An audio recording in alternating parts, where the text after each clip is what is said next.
हमारे साथ सांसद हरिंदर मलिक जी हैं। मलिक जी, देखिए, ये अचानक से जिस तरीके से रेजिग्नेशन हुआ है अभी जगदीप धनखड़ जी का, इसको आप किस तरीके से देख रहे हैं? क्योंकि एक बहुत बड़ा पद है जो इस वक्त खाली हो गया, वो भी अचानक से।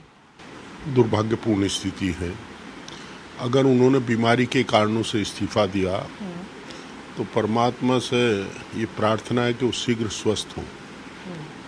उन्होंने देश की बहुत सेवा की है भिन्न पदों पर रहते हुए, और हम चाहेंगे वो स्वस्थ रहें तो आगे भी देश को उनके जो ज्ञान है, उनका जो अनुभव है, उसका लाभ प्राप्त हो सकेगा। और कोई हिडन रीजन है तो हम कुछ कह नहीं सकते, क्योंकि जब भारत का उपराष्ट्रपति कोई बात कहे तो विश्वास करने योग्य होती है, हम विश्वास करते हैं जी।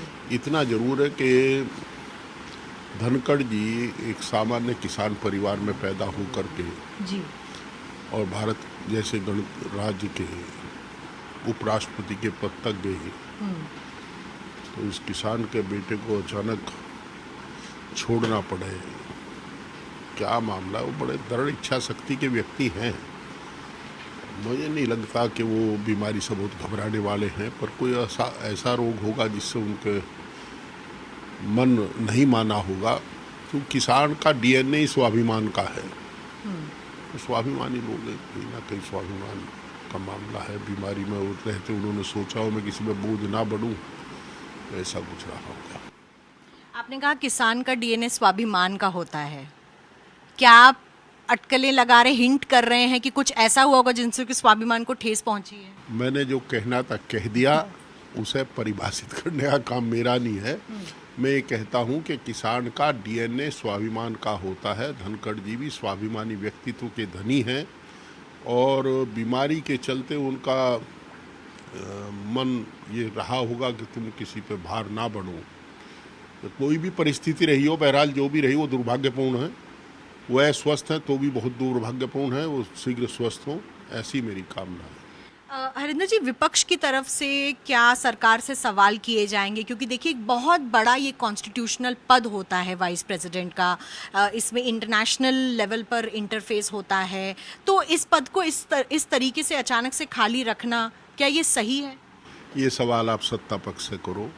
मैंने आपको बता दिया कि एक ही बात है, बीमारी और मान सम्मान स्वाभिमान, यही कारण हो सकते हैं और कोई कारण नहीं हो सकता। बहुत बड़े जाट नेता भी रहे हैं धनखड़ जी। जाट समाज में, किसान समाज में उनकी बहुत इज्जत रही है। मुझे याद है कि जब वो बने थे वाइस प्रेसिडेंट, उस वक्त जो किसान लोग थे, जो जाट वर्ग था, बहुत खुश था। नहीं, देखिए, तो सबके सामने है जो भी जितना भी है। मैं इतना ही कहूँगा कि हमारे लिए तो बड़ी क्षति है किसान परिवारों के लिए, उत्तर भारत के किसान परिवारों के लिए, तो कि पहले सतपाल मलिक जी गए, वो आज जिंदगी और मौत के बीच में जूझ रहे हैं। वो भी बहुत काबिल व्यक्तित्व के धनी व्यक्ति हैं। और आज दूसरे विद्वान साथी, हमारे बड़े भाई आदरणीय धनखड़ जी बीमारी के कारण छोड़ रहे हैं, तो हम तो बहुत चिंतित हैं, दुखी हैं, व्यथित। बहुत बहुत धन्यवाद हमसे बात करने के लिए। तो कारण क्या रहा ये अचानक इस्तीफे का, वो अभी तक सामने नहीं आया है, लेकिन विपक्ष की तरफ से भी सवाल हैं। अगर वाकई में उनके स्वास्थ्य को लेके कुछ मामला है तो वो भी सामने आना चाहिए, क्योंकि वाइस प्रेसिडेंट की पोस्टिंग बहुत ऊंचा पद होता है भारत के संविधान में। रवि तोतावार के साथ मिलन शर्मा, आज तक।